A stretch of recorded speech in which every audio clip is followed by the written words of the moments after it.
All right, we are going to go do a service call on a vehicle, which is not our usual content, but that's what we're going to do. And I will explain right after this.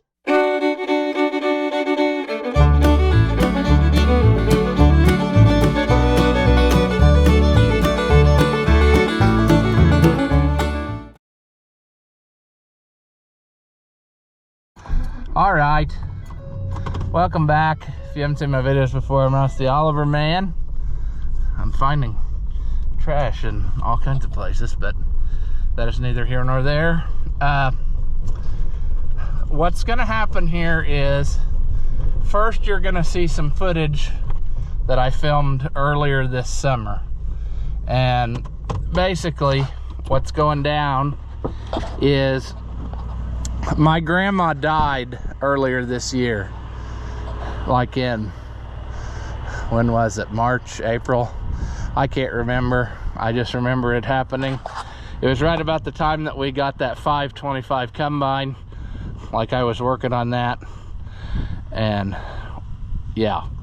So her car, the whole time she'd been in the nursing home, her car was at my mom and dad's, and then mom would drive it and my aunt would drive it, different things whenever they needed to take grandma someplace, or mom drove it to work and stuff, because in case grandma needed something, then it was right there.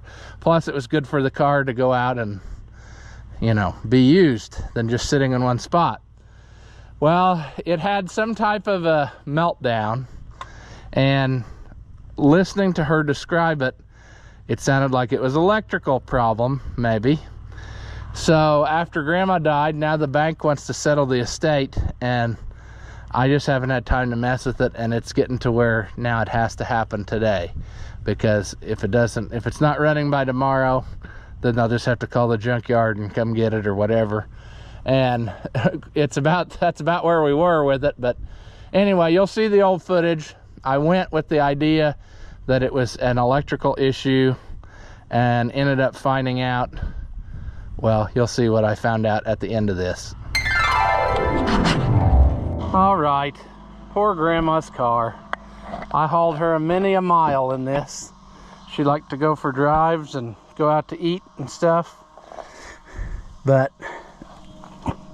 it's not playing nice. Probably because it's a General Motors product.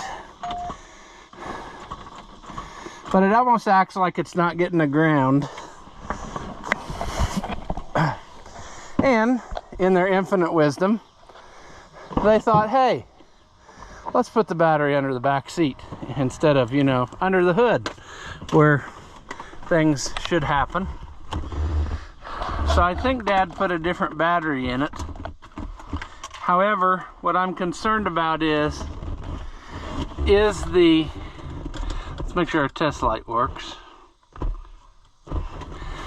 Is the car really getting ground?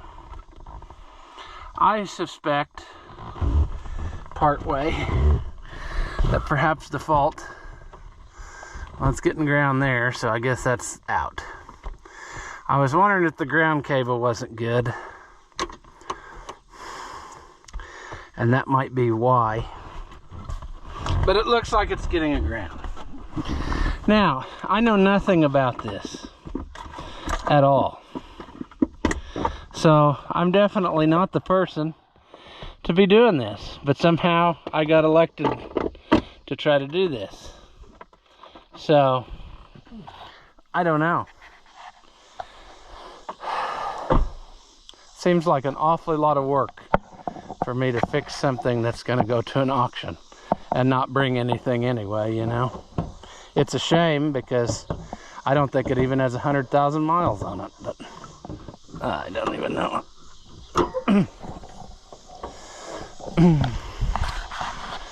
When my grandpa was still alive, as previously discussed, he was in a wheelchair and, you know, crippled most of his life because of that accident. But he would sit in the garage and polish on these things. He had 2 cars, almost alike. And so this thing was immaculately kept until a few years ago when it started to be driven every day. You know, basically other people in the family were using it as a daily driver here and there, or when they had to take her places and things, just to try to get some use out of it, because they knew that the end was near, you know. But I'm supposing maybe if we read some stuff, maybe we can find something that's blown. But I just don't think that it's, I don't know, like number 41. That would be a good place to start. What's 48? 48 spare fuses. Okay, so 41 would be this one. It looks okay. Well, that's not good, is it? What you immediately want to do, I don't know why I pulled that one out. That's not what we're doing. 47, cool fan. 46, cool fan. 45, air pump. Oldsmobile only, but it's got something here. ABS. Gosh. Mini relays, where are those? Okay, number 36, which should be this one, is potentially a start relay, right? No, it would be this one.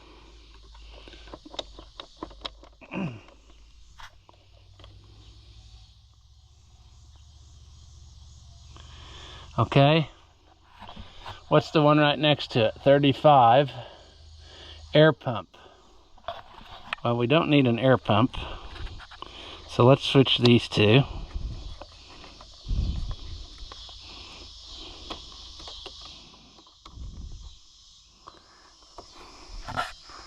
Let's switch those two.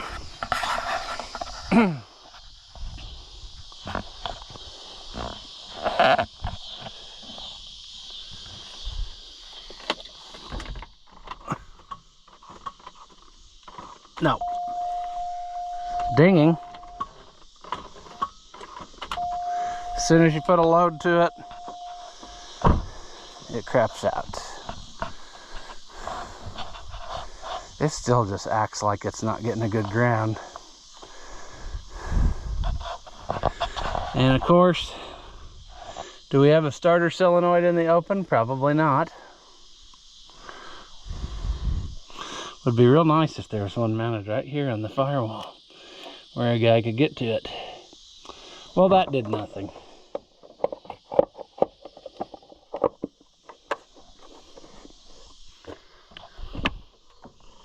I'm sure the starter is probably buried under there somewhere where no man will ever see it again. Right? There's the air conditioner compressor. This hopefully, I hope this isn't one of those ones where the starter's under the intake manifold, is it, friends? Because that would suck. Let's put the jump pack on the car and just see if that doesn't trick it into living. Maybe it's just not, I don't know. Well, friends, I think I might have found the culprit. The starter is down here and it's burning hot and it hasn't even done anything. So I'm wondering if the starter's junk just by coincidence, and that's our problem. So I'm gonna do the right thing and hit it a bunch with a hammer and see if I can make it go.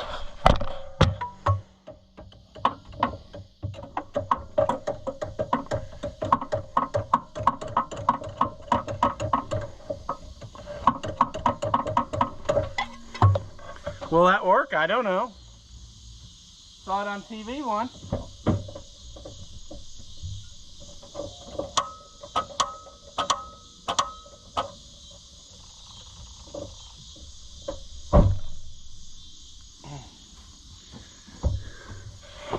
see. Yeah, see, that starter, there's no way that it should be burning hot after just trying it a few times.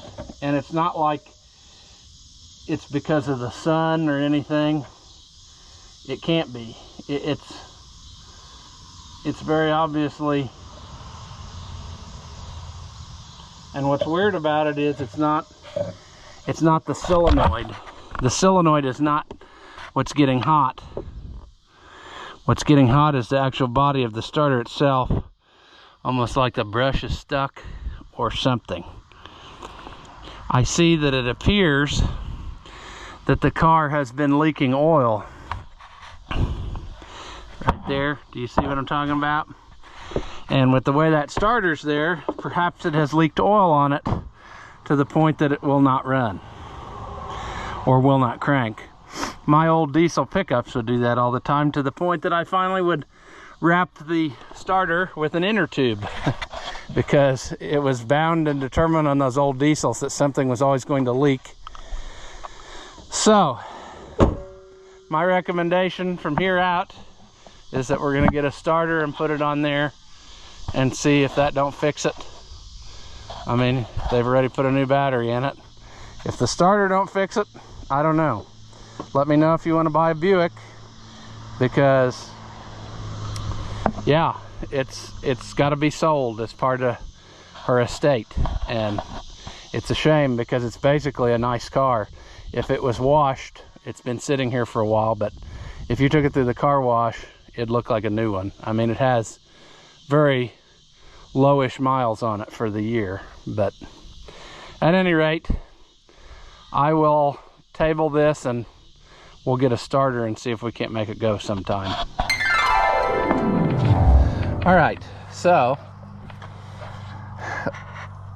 when we were done with this, Dad put a starter on it because it was obvious that it had some issues.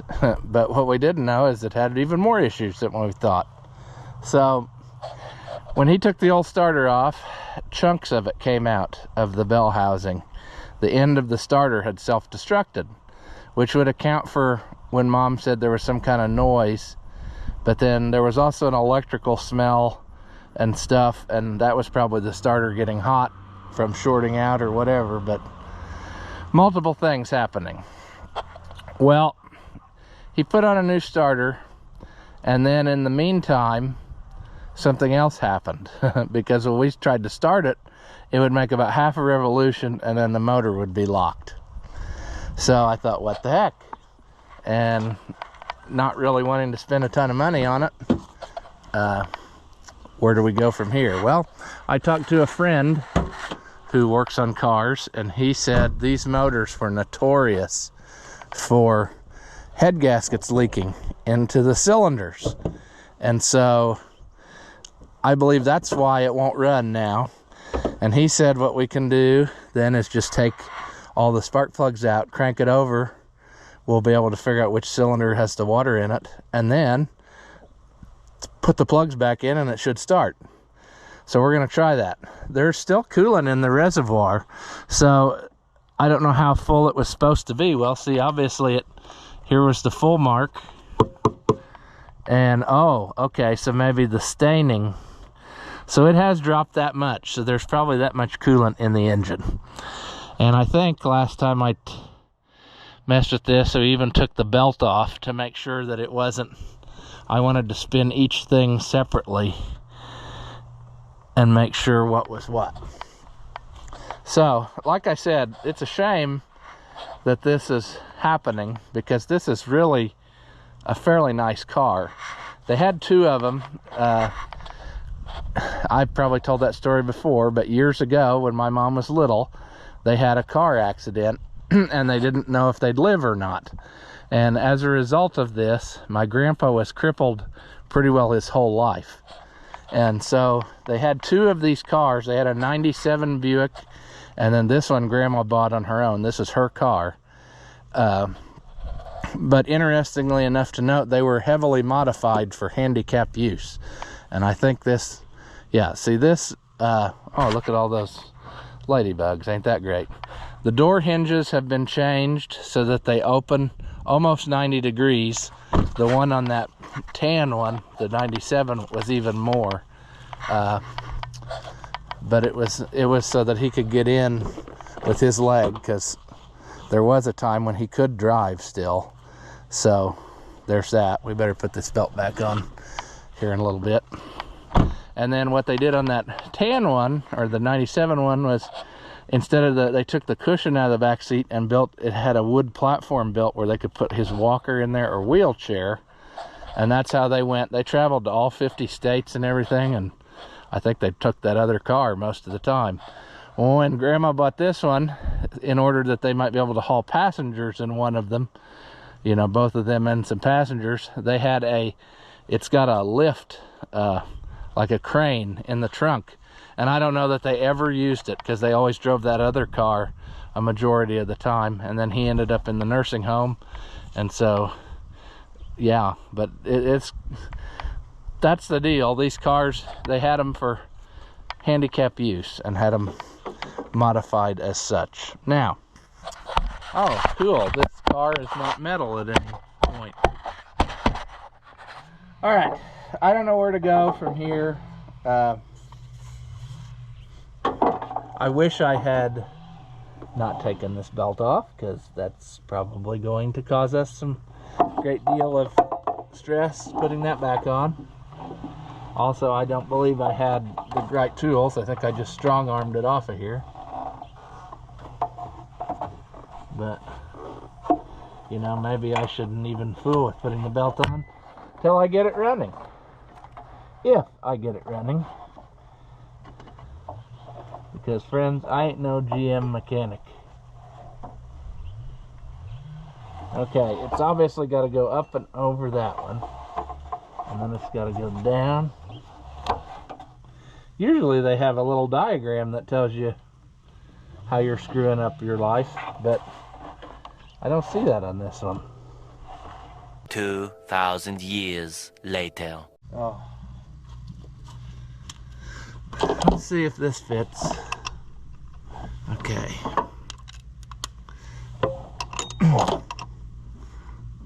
Oh, no. Oh. It goes that way? That doesn't make sense. Okay. Well, if that goes down, it's pushing up, so it has to go there. That's got to be it, because there ain't no other combination where it's going to hit everything.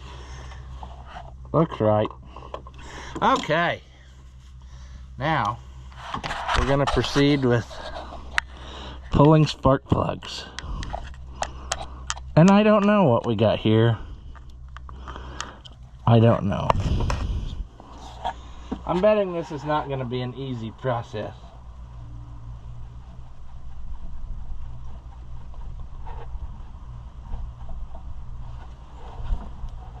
Oh.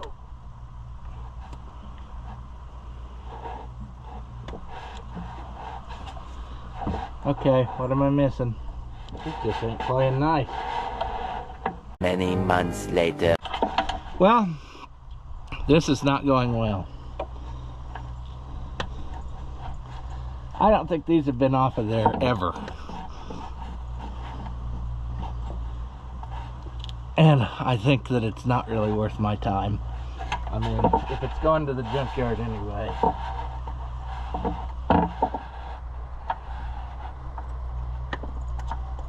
Ow!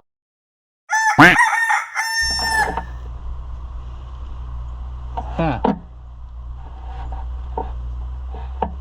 Well, there's one. It said to turn them, and I'm trying to turn them.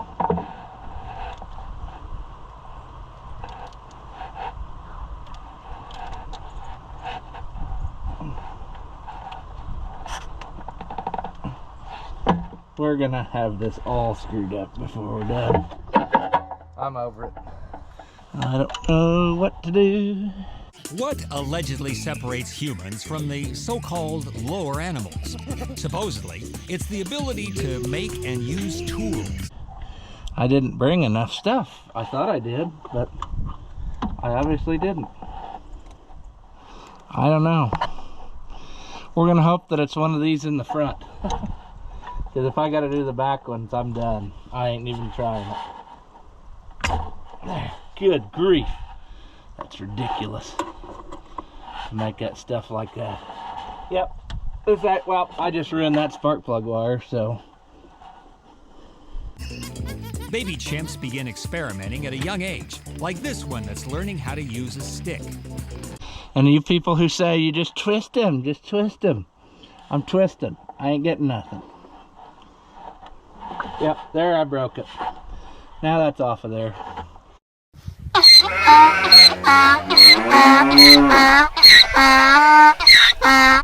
Oh, I hate this car.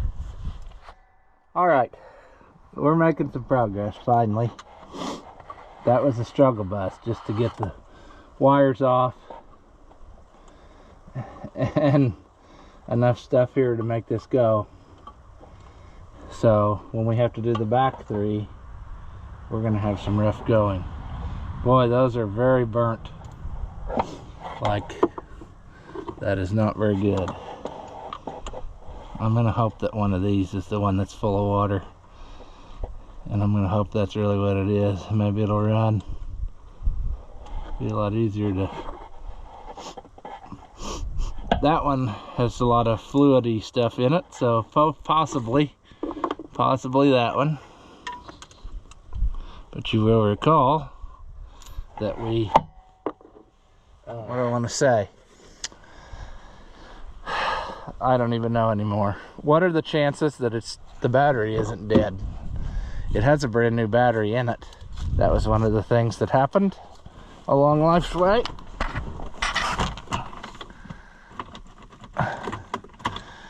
Oh, somebody left the key on.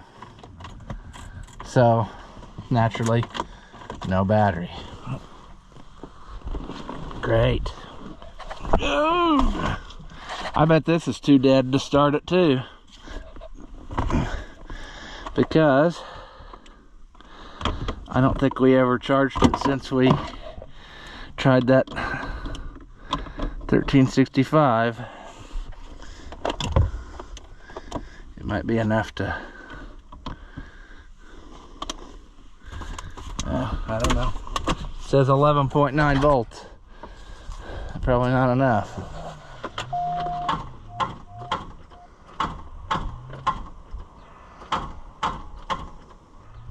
Boy, it'd be nice to know if it was actually turning just very slow or what's happening.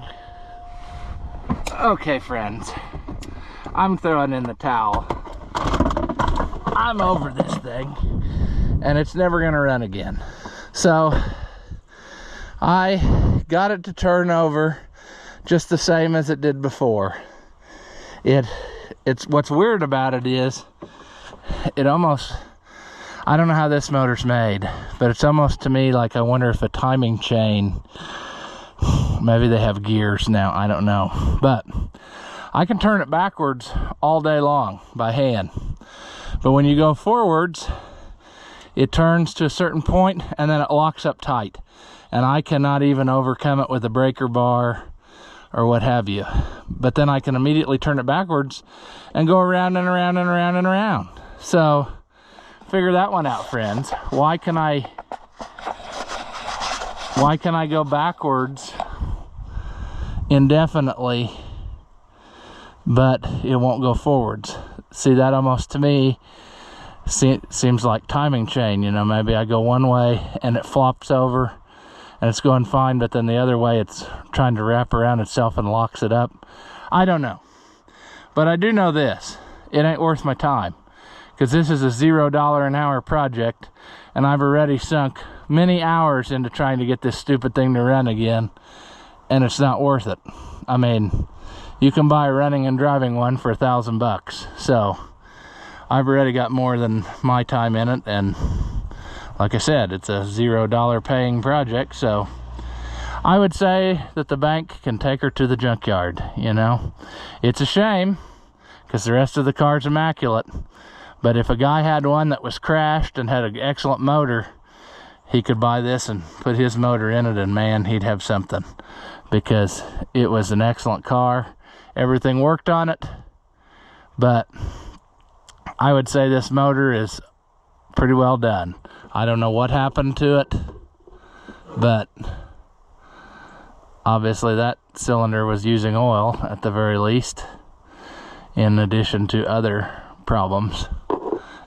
And I know that, see, the thing is, she had it only serviced by the dealer. Like, they worked on it since it was new. And the last time Mom took it in there and it was still running and it needed something else, they told her, oh, it needs something, and they don't even make it anymore, which is a bunch of baloney. That's just dealer talk for, they can't get it from GM, so they're not going to go to like Napa and get it. So anywho, unfortunately this one's a loser, but we tried. I mean, there's just nothing that can be done. I'd say this one is, that motor needs tore down to figure out what's going on with it, but I've tried everything I know how to do. Like I said, I've checked each component separately to make sure it wasn't a water pump logging up or an alternator or something goofy, and it's not. It's very obviously something inside that when you go one way it'll turn, but then I go the other way and it absolutely will not. It'll go to a point and then it's like it hits a brick wall. And that can't be water in the piston or in the cylinder, because if it was, I wouldn't be able to turn it backwards 360 degrees. I mean, I went around and around and around backwards and I didn't have any problem. And it would be the same as going the other way, you know. It would not work if it was water in there. So unfortunately, I'd say that's a fail. Something else majorly happened to it and caused its terrible meltdown, but it lasted Grandma's lifetime, so she didn't have to worry about it. But now we have to send it to its forever home and try to I don't know. Like I said, it's really a shame. I wish that somebody out there had a, you know, I wish the right person would find it and be able to buy it that had a motor and needed it, because like I said, you'd have an excellent car. But I ain't got time to do a motor swap or the desire to work on a General Motors product. We've already tangled into it more than I care to. Maybe it's something in the transaxle that lets me be able to turn it backwards but not forwards. Maybe there's still a chunk of old starter down in there. I asked Dad if he got every single piece out, and he said yes, but you never know. Maybe there was one little shard and it's getting down in there wedged, but it won't wedge if you go the other way, but if you go the certain way it locks. I don't know. But based on the stuff that I was told that it was doing before this meltdown occurred, I would say that it's toast. I mean, the oil don't look bad, does it? You know, it was religiously kept up. I mean, it was, like I said. So there you go. Moral of the story is, just because it was serviced by the dealer doesn't mean it still can't melt down anyway. So that's where we're gonna leave this one. I'll throw those plugs back in just so that it's not sitting on an open hole, but this thing is toast. So that's where we're gonna leave it. After watching what you just saw, do you feel like your IQ has dropped lower than your credit score? Well, there's no reason that both of us should be miserable, so go ahead and hit that thumbs up and leave a comment. That stuff costs you nothing, and it really helps me out. Your banker may not approve, but I know mine will. As always, thank you for watching, and I'll see you in the next one.